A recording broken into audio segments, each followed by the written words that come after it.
Hi guys, hello, সবাই কেমন আছো? আমি আজকে মটরের পুরি বানাবো। কাঁচা মটরটাকে হালকা একটু নুন দিয়ে ভাপ দিয়ে নিয়েছি, ফেলে দিয়েছি। আর এখানে দেবো, এই দেখো, আদা অনেকটাই পরিমাণে নিয়েছি, রসুন, অল্প একটু জিরা নিয়েছি, একদম অল্প। এখানে মৌরি আছে, কাঁচা লঙ্কা 3টে নিয়েছি। এখন এটাকে দিয়ে দেবো এর মধ্যে। এখন এটাকে আমি মিক্সচারে করে নিচ্ছি। তারপরে তো এটাকে আমি বানিয়ে নিলাম মিক্সচারে, আর হয়ে গেল। এখন এখানে নিয়েছি আমি আটা, আমি ময়দা ইউজ করলাম না, ঠিক আছে, শুধু আটা ইউজ করলাম।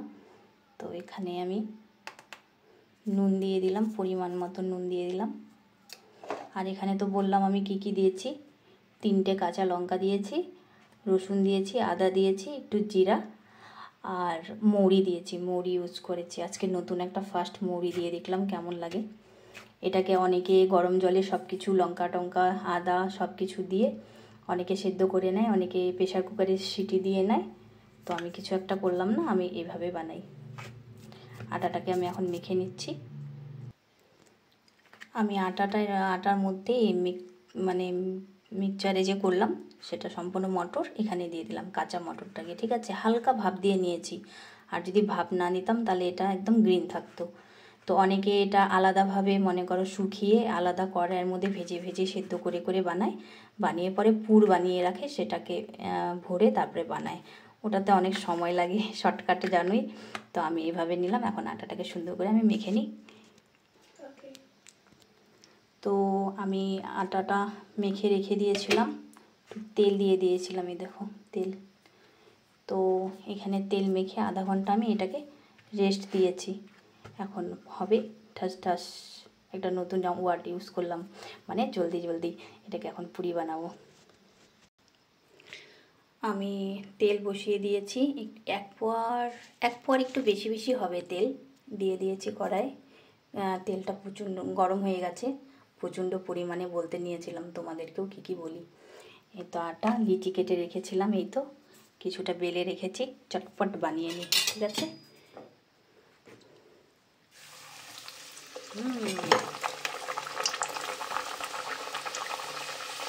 পুরি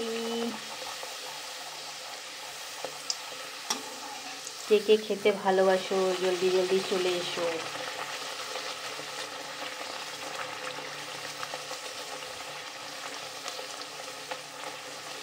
আমি আর এক বছর কাঁচা বানিয়েছিলাম, মানে মটরশুঁটিটা কাঁচা ছিল, বুঝলে, তো কাঁচা ছিল, তো প্রচণ্ড পরিমাণে গ্রিন গ্রিন হয়েছিল আমার পুরিগুলো। তো এবছর সেমন একটা গ্রিন হচ্ছে না, কারণ হালকা পরিমাণে আমি এটাকে ভাপ দিয়ে নিয়েছিলাম।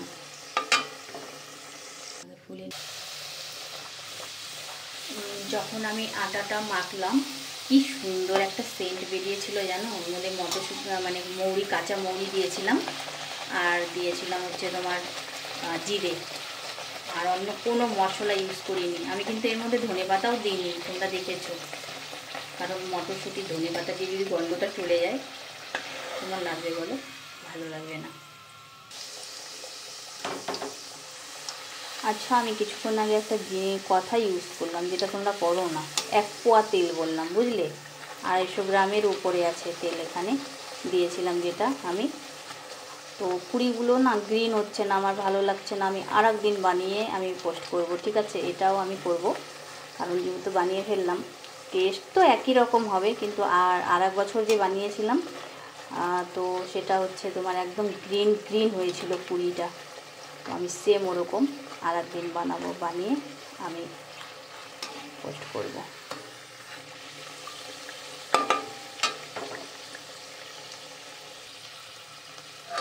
আমার ফুলকো ফুলকো লুচি এখানে ভাজা হচ্ছে।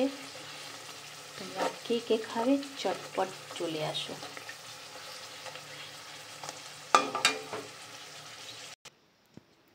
তো ফাইনালি আমার হয়ে গেছে।